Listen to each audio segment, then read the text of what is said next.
亲爱的姐妹们，午安！我们又再次见面，我们用诗歌来开始我们的聚会。Ibu-ibu sekalian, selamat sore. Kita berjumpa lagi. Kita akan mulai persekutuan kita dengan satu puji-pujian. 我们来唱一首诗歌，我们成为一家人。Atau puji-pujian, kita satu keluarga. Di dalam Tuhan kita adalah satu keluarga.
Saudara-saudari yang terkasih di dalam Tuhan, mari sebelum kita mendengarkan firman Tuhan, kita berdoa terlebih dahulu.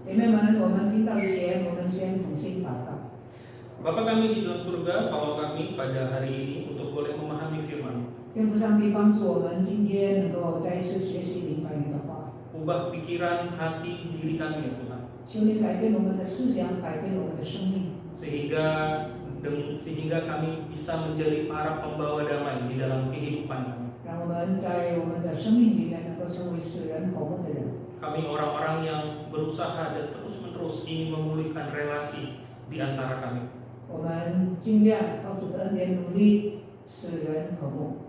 Dalam nama Yesus kami berdoa. Amin. Saudara-saudari, mari kita membuka Roma 12 ayat 18. 我们来看罗马书第12章18节。 Saya akan bacakan dalam bahasa Indonesia, kemudian nanti di dalam bahasa Mandarin. Sedapat-dapatnya, kalau hal itu bergantung padamu, hiduplah dalam perdamaian dengan semua orang. 罗马书12章18节，若是能行，总要尽力与众人和睦。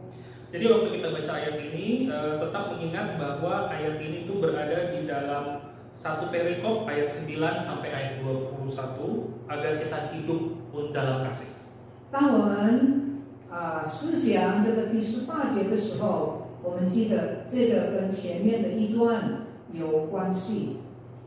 Mengapa kita hidupkan dalam kasih? Karena Roma 1 sampai Roma 11 Paulus menjelaskan anugerah itu melimpah atas kita. Oleh karena itu, hiduplah kita dalam kasih. 前面的一段是讲到我们要在爱中生活，为什么要在爱中生活呢？因为主已经救赎拯救我们。 Dosa-dosa kita diampuni oleh Tuhan, dan oleh karena itu sekarang kita pun hidup dalam kasih dan tidak mengingat-ingat kembali dosa-dosa saudara-saudari kita. 主耶稣已经赦免我们的罪，所以我们也要饶恕别人。 Makanya di ayat 18 salah satu nasihatnya, kalau itu sedapat-dapatnya, kalau itu bergantung pada kita, hiduplah dalam perdamaian dengan semua orang, bukan satu orang, bukan dua orang, semua orang. 所以第18节接下去就是说，如果能够行的话，总要尽力与众人，不是与一个人，与众人和睦。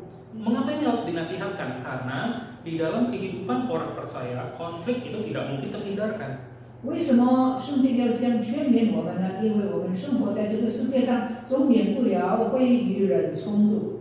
Di mana ada 2 atau 3 orang berkumpul, tidak peduli apakah dia anak-anak Tuhan, tetap saja konflik bisa terjadi.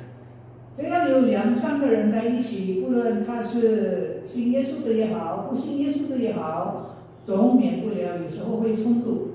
Nah, jika konflik itu terjadi dan orang itu menyakiti hati kita, lalu apa yang harus kita lakukan? Apakah kita balas dendam?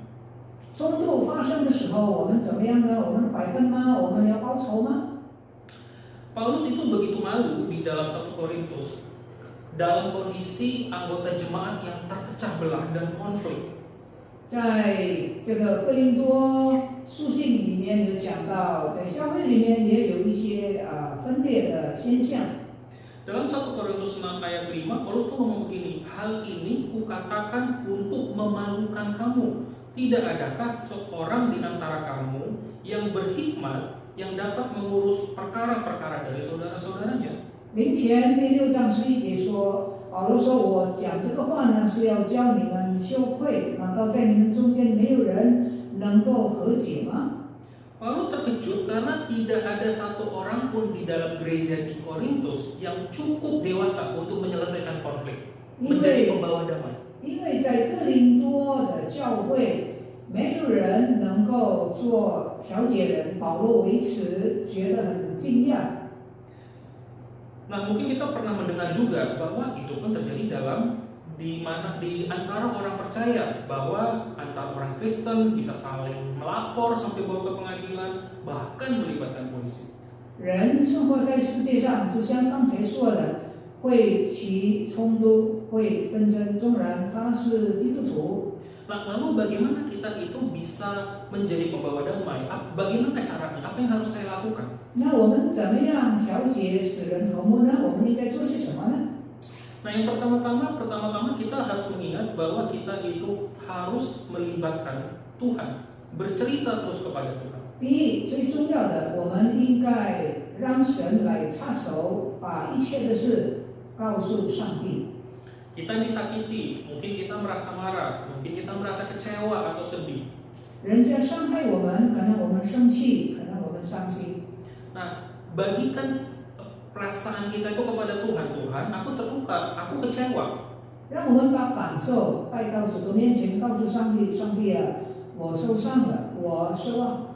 Bagaimana apa yang harus aku lakukan sebagai muridmu yang setia? 上帝啊，身为你的信徒，我当怎么做呢？ Nah, jadi kita itu harus berhati-hati untuk tidak kebablasan atau impulsif langsung membalas, langsung menyerang, langsung mengomongi orang itu. Tapi libatkan Tuhan. Tuhan, ini yang aku rasakan, ini yang aku alami. 当我们让神插手带到神面前的时候，我们就不会很冲动的行动，不会很冲动的向人报仇。 Bagaimana aku harus menghadapi situasi ini sebagai muridmu? 上帝啊，身为一个你的信徒，我应该怎么样回应这件事呢？ Apakah itu yang muncul pertama-tama dalam pikiran kita, diri kita waktu ada konflik? 当我们与人冲突的时候，第一件事否在我们脑海里面的是什么呢？ Atau kita mikir, awas ya, nanti lihat aja. 是不是你看着吧，你下一次你看吧？ Atau mungkin kita langsung mengucapkan doa-doa penghakiman. Tuhan akan menghajar, awas, tapi di dalam satu kemarahan. 或者是说我们心中呢就出现了一句话说，看看上帝以后会刑罚你。 Jadi yang pertama-tama yang bisa kita lakukan adalah libatkan Tuhan dengan berbicara, bertanya kepada Tuhan, apa yang harus saya lakukan? 当冲突发生的时候，第一件事，我们来到主的面前，我们向神倾诉，问他：主啊，我当怎么做？ Nah, yang kedua, ibu-ibu, saudara-saudari, kita perlu belajar untuk memahami apa sih yang orang rasakan dan apa yang dia butuhkan. 第二件我们所要做的呢，就想一想对方到底他要什么，他需要什么。 Waktu kita melihat orang yang melukai kita, apakah dia sebenarnya lagi marah? Kalau dia lagi marah, kenapa ya dia marah? 当对方伤害我们的时候，我们想一想，是不是那时候他正在生气？若是正在生气，为什么呢？ Apakah mungkin sebenarnya dia ingin dimengerti, dia ingin didengarkan, tapi kita tidak melakukannya? 是不是因为对方需要我听他，而我没有听他？ Waktu saya konflik dengan pasangan, biasanya itu ada sewaktu itu terjadi di dalam video call.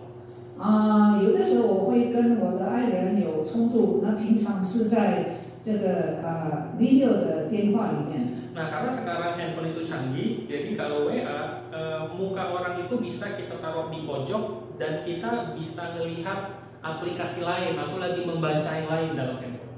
先进的科技太进步了，有的时候我们跟对方打电话的时候会看见他，可是我们会把他的那个照片呢放在角落，那我们另外可以做别的事情。 Nah, jadi karena bisa melakukan aktivitas lain, seringkali itu tidak dengar apa yang dia ngomong dan tiba-tiba ya jadi konflik. 因为我们除了在跟对方谈话的时候，在同时我们可以用这个电话跟别人联系，或者是看别的事，以至于我们没有专心听他讲话。 Oke, jadi berarti dia sedang marah karena dia ingin sedang punya kebutuhan untuk didengar. 原来对方生气，因为他需要我听他。 Gunakan lebih banyak telinga daripada mulut. 多用耳朵比起用嘴巴， Lebih banyak mendengar daripada berbicara. 多听比起多说话。 Sebelum kita mencoba menyelesaikan perselisihan, ngerti dulu perasaannya apa dan apa yang dia butuhkan. 当我们还没有处理这个冲突的时候，首先我们必须知道对方的需要，他的感受是什么。 Janganlah tiap-tiap orang hanya memperhatikan kepentingannya sendiri, tetapi kepentingan orang lain juga. 我们不要只是想到自己的需要，没有想到对方。 Itu ada di dalam Filipi 2 ayat. 这是腓立比书第2章第4节说的。 Jadi jangan fokus terlebih dahulu. Loh, maksudku begini gitu loh. Karena orang kalau lagi emosi, mereka itu sulit untuk mendengar hal-hal, mereka sulit mendengar fakta. Jadi dengarkan apa yang terjadi. 我们不要就是注意专注在自己身上，我们一直说我的意思是这样，我的意思是那样，但是呢，人在生气的时候，他往往也没有留意我们。 Jadi yang pertama, kita melibatkan Tuhan dengan berbicara dan bertanya kepada Tuhan. 所以冲突的时候，第一，我们来到主的面前，我们向神倾诉。 Kedua, mengerti apa perasaannya dan apa yang dia butuhkan. 第二，我们就要了解对方的感受，对方的需要。 Nah, yang ketiga, kita itu harus menyadari dan mengakui kesalahan dan dosa kita sendiri. 第三呢，我们要醒悟，我们要承认我们的过错。 Yesus itu berkata bahwa balok di matamu keluarkan dulu, baru kamu dapat melihat dengan jelas selumbar dari mata saudaramu. 主耶稣曾经说：“你要先看你眼中有两目，然后才能够看见别人眼睛里面有刺。” Alkitab di dalam 1 Yohanes 1 ayat 8 juga berkata, kalau kita, ini dalam bahasa sehari-hari ya, kalau kita ngomong kita tidak berdosa, kita itu sedang menipu diri kita sendiri. 约翰在他的书信里面说：“假如我们说我们没有罪，我们是欺骗自己。” Jadi di dalam hubungan yang sudah retak atau konflik yang sudah memanas, 当关系破裂的时候， hampir dapat dipastikan biasanya kita itu menjadi salah satu penyebab masalah. 当关系破裂、关系不好的时候，往往是我们成为破裂关系的因素之一。 Sebagai contoh yang sederhana, lihat aja kalau di jalan. Kalau lagi ada dua pihak bertikai dan lama-lama tiba-tiba gebuk-gebukan, dua-duanya itu tensinya lagi naik. 我们看，可能在路上，我们可以看，可能电视各方面两个人在争吵，结果呢就动手打起来。 Tapi Bapak Ibu pernah nggak melihat waktu orang ini lagi emosi, yang satu lagi itu lebih kalem, lebih tenang. Yuk Pak, kita ngomongin Pak. Ayo, mungkin Bapak ada nomor, nanti saya hubungin. Tiba-tiba itu nggak jadi berantem tuh, langsung jadi tenang. 有的时候，当一方在那里很愤怒的时候，但是另外一方很安静说跟对方说，我们安静一下吧，我们好好的谈吧。那这样他们就不曾动手了。 Nah, jadi waktu kita melihat dan sudah, karena hubungan itu sudah retak, sudah pasti relasi konflik itu sudah sangat memanas. Dan hampir dapat dipastikan bahwa kita memiliki, kita adalah salah satu penyebab masalah. 关系破裂一定是跟我们也有关系。 Oleh karena itu, kita itu perlu mengakui kesalahan kita di depan orang yang mungkin kita lukai atau mungkin jika dia melukai kita. 当我们伤害一个人的时候，我们一定要在他面前也认错。 Nah, bukan itu saja, tetapi kita juga terlebih dahulu harus menyadari dan mengakui kesalahan kita di hadapan Tuhan dan bertanya. Makanya poin pertama itu penting. Tuhan, apa yang terjadi ya? Jangan-jangan ada bagian dari diriku, aku yang memperparah ini masalah. Makanya tanya Tuhan terus. 除了向对方认错，首先第一个，所以刚才我说，这个关系一不好的时候，我们先来到主的面前问神，神啊，我应该做什么？ Tuhan, ini saya sedang konflik dan konfliknya kok panjang ya, nggak kelar-kelar ya, bahkan mungkin bisa belasan tahun. Bukakan mata hatiku, apa yang terjadi gitu loh Tuhan, apa kesalahanku, apa yang harus aku perbaiki Tuhan. 我们告诉神，神啊，我跟人冲突，关系破裂了，而且这个时间也蛮长，可能有几年的时间。主啊，我应该做什么？ Nah, yang keempat saudara-saudara, setelah kita melakukan ketiganya, selesaikan masalahnya, bukan menyelesaikan hubungan dengan orang itu. 我们做了这3点之后，不是说我们就结束跟对方的关系就绝交，不是的。 Maksudnya seperti apa?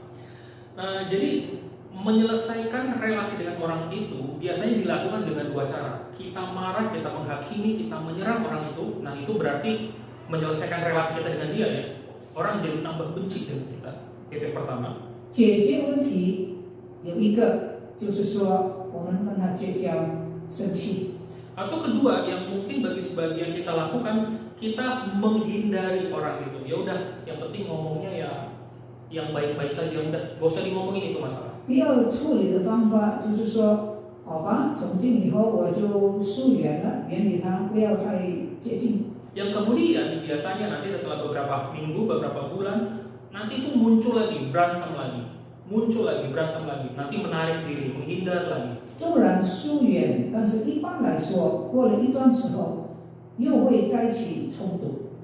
Lama-lama hati sudah dingin, relasi dengan pasangan sudah menjadi dingin, sudah tidak ada perasaan apapun dengan orang itu. 久了之后呢，久而久之，我们的心对那个人呢就冷淡了。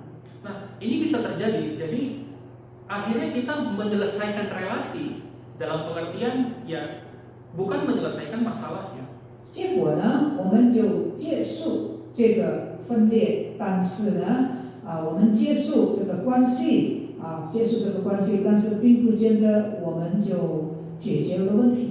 Waktu kita menyelesaikan masalah, kita harus ingat misalnya di dalam Amsal 15 ayat 1, jawaban yang lemah lembut meredakan kegeraman, tetapi perkataan yang pedas membangkitkan amarah. 我们真正要处理、要解决问题的话呢，就像箴言所说的，伟大柔和，使怒气消退。 Pilihlah kata-kata, kalimat, dan intonasi yang bijak, yang baik. 我们要很智慧的用我们的字眼，我们用好的态度说话。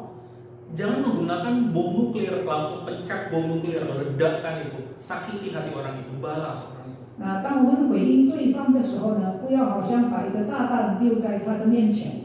Kadang-kadang waktu kita tersakiti dan ada konflik, waktu konflik itu makin memanas, biasanya kita itu tambah marah, biasanya itu kita tambah jengkel. 当 Sehingga 我们被伤害的时候呢，往往呢我们就很生气，我们就会用很粗的方法回应。 sehingga perkataan-perkataan kotor yang keluar dari mulut kita, atau kalau nggak keluar dari mulut, banyak tuh di pikiran. Kita tahu kok kata-kata kotor yang kita ucapkan kepada orang itu. 以至于呢，我们一愤怒的时候呢，我们会用很粗、很肮脏的话，嘴巴没有说，可能我们的脑海里面会出现这些的话语。 Misalnya yang biasa kita lakukan menghina, wah memang nggak punya otak itu orang. 比方说，我们就会藐视对方，这个人真是没有脑筋 Maklum orangnya aneh, agak-agak gila sedikit. 可以体谅他吧，因为他有一点神经质。 Memang itu orang tukang bohong. 是啊，本来他就是喜欢讲谎话， Itu tidak pernah serius, memang kayak gitu orangnya. Suka menentengkan masalah. 他个人呢从来没有镇静过。 Wah maklum orang suku X memang seperti itu, mungkin orang Tionghoa seperti itu. Wah orang Madura atau orang Batak memang seperti itu. Kita 这 kasih 时候 label. 我们就会想，本来那个民族就是这样，我们就把种族牵连在里面了。 Maklumlah orang miskin, pikirannya memang gak nyambung. 本来穷人就是这样的，这个他的思想接不过来。 Ya maklumlah kaya, gelang emas kanan kiri, di leher emas, di anting emas. 不奇怪啦，本来有钱人都是这样子啦，他的装扮就是很显耀。 Wah 15 tahun tuh gereja. Wah jadi pengurus, jadi majelis. Wah ngapain aja dia ke gereja? Hidupnya kayak gitu. 15年的时间在教会好像是很活跃，但是他到底做些什么呢？ Saya rasa kita pernah mendengarkan atau bahkan pernah orang lain melemparkan kata-kata itu kepada kita dan kita langsung terluka. 也许呢，我们曾经听过人家这样对我们说，或者是我们曾经有听过，这些跟我们讲的是听人这样议论我们，所以我们很生气。 Kita nggak suka orang lain dengar seperti itu, tapi kenyataannya kita pun melakukan kepada orang lain. 我们不喜欢人这样议论我们，但是很多时候我们就这样议论别人了。 Di dalam Roma 17 ayat 17 kalau ibu-ibu baca, janganlah membalas kejahatan dengan kejahatan. Lakukanlah apa yang baik bagi semua orang yang bagi semua orang yang baik kepadamu. Apakah itu yang Alkitab katakan? 罗马书12章17节说：“不要以恶报恶，众人以为美的事，你要留心去做。” Tidak, yang dikatakan kepada semua orang, termasuk orang yang tidak kita suka, termasuk orang yang kita suka. 美好的事要留心去做，留心做在我们喜欢的人跟我们不喜欢的人。 Makanya di ayat 20 sampai 21 dikatakan, jika seterumu musuhmu lapar, berilah dia makan. Jika dia haus, berilah dia minum. Dengan berbuat demikian, kamu menumpuk bara api di atas kepalanya. Janganlah kamu kalah terhadap kejahatan, tetapi kalahkanlah kejahatan dengan kebaikan. 所以接下去第20、21节说：“所以你的仇敌若饿了，就给他吃；若渴了，就给他喝。因为你这样行，就是把炭火堆在他的头上。你不可为恶所胜，反要以善胜恶。” Karena kita tahu dan kita percaya bahwa kita dipanggil untuk hidup menjadi murid-muridnya Yesus, murid-muridnya Allah. 我们相信，我们蒙召是要做主的门徒。 Kalau memang Allah yang akan menghukum mereka atau membalaskan, ya itu urusan Allah dengan mereka, bukan urusan kita. Makanya di ayat 19 tetap kok dituliskan, pembalasan itu urusannya Allah. Kita tidak usah melibatkan diri di dalam, aku yang balas. 假如上帝要处罚他，那是上帝的事。但是呢，我们不要自己下手，这就是第19节所说的。这里说，亲爱的弟兄，不要自己伸冤，宁可让步，听凭主怒。 Jadi ibu-ibu, saudari-saudari, kita sekarang diingatkan bahwa kita itu dipanggil untuk sedapat-dapatnya, kalau itu bergantung pada kita, hiduplah dalam perdamaian dengan semua orang. 所以圣经说，如果能行，总要尽力与众人和睦。 Pertama, libatkanlah Tuhan, berbicaralah dan bertanyalah kepadanya terus-menerus di dalam situasi yang memanas. Tanya. 最重要的，我们一定要让神来插手。pahami perasaan dan kebutuhan orang itu, sebenarnya apa yang dia rasakan ya, apa yang dia butuhkan ya. 第二，你要了解对方的感受是什么，他需要什么。 Pikirkan kepentingan orang lain, jangan pikirkan kepentingan diri sendiri. 要想别人的需要，不是单单想我们自己。 Kemudian sadarilah dan akuilah kesalahan atau dosa kita.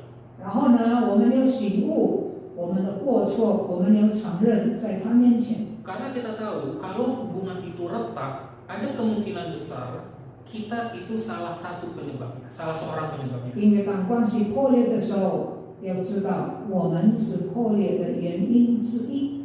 Yang keempat, baru setelah semua itu dikerjakan, selesaikan masalahnya, bukan menghentikan, menyelesaikan relasi kita dengan orang itu dengan orang. 做了这个3点之后，第4点呢，就是要解决问题，不是要结束这个关系。 Nah, semoga ini menolong kita saudari-saudari untuk menjadi pembawa damai. 但愿我们能够成为一个带和睦给别人的人， Dan membangun relasi dengan pasangan, dengan anak, dengan baik. 这样呢，我们就能够跟我们的配偶、跟我们的儿女、家人建立美好的关系。 Mari kita bersatu dalam doa. 让我们同心祷告， Bapak kami, tolonglah kami agar kami bisa menjadi pembawa damai. 天父帮助我们做一个带来和睦给别人的人， Kami membawa pemulihan di dalam hidup kami. 让我们带来关系的复苏。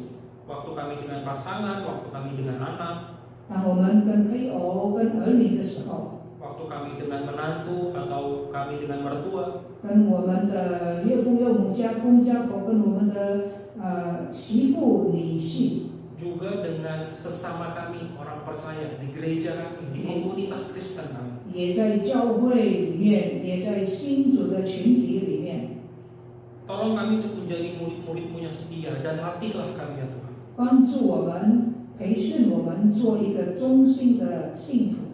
Kiranya Engkau menolong kami semua. 求主帮助我们， Dalam nama Yesus kami berdoa. 祷告奉耶稣基督的名， Amin. 阿门。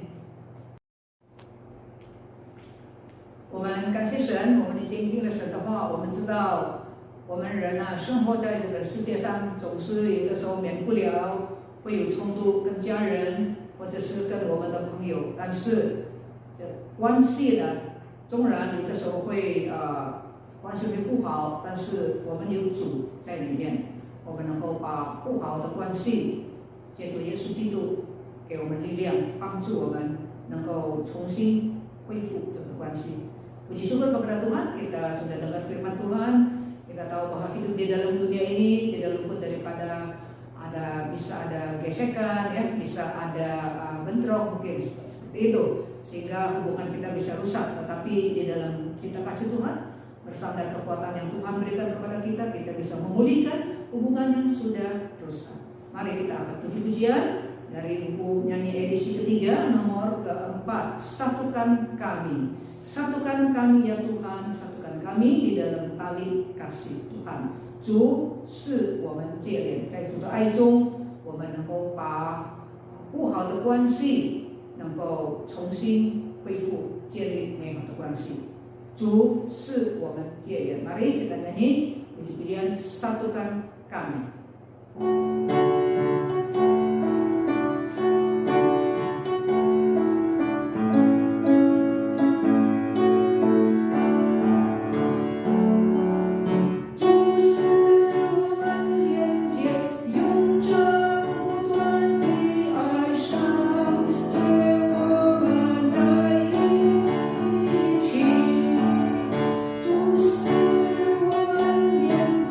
主是我们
memberkati kita semua.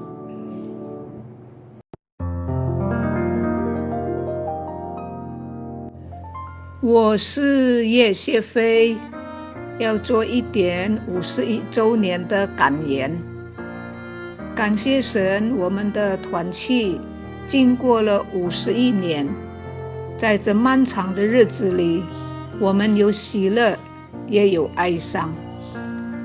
谢谢上帝，在51周年的时候，我们能够请到Ria Zebua 牧师用神的话来勉励我们。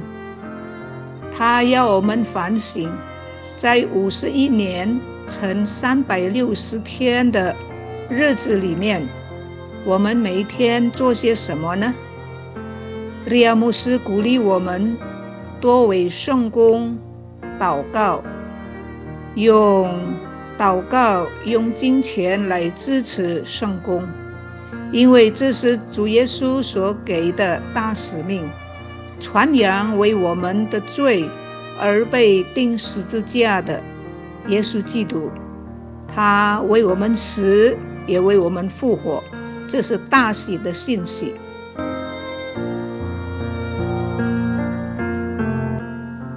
我是陈经内，感谢神，我们的团契在4月14号在网上举行51周年感恩会，这是恩典，也谢谢我们的导师。Saya adalah Chen Jingnei. Puji syukur kepada Tuhan, komisi kami dapat merayakan HUT yang ke-51 pada tanggal 14 April yang lalu. Ini adalah anugerah Tuhan. Saya juga bersyukur, berterima kasih kepada pembimbing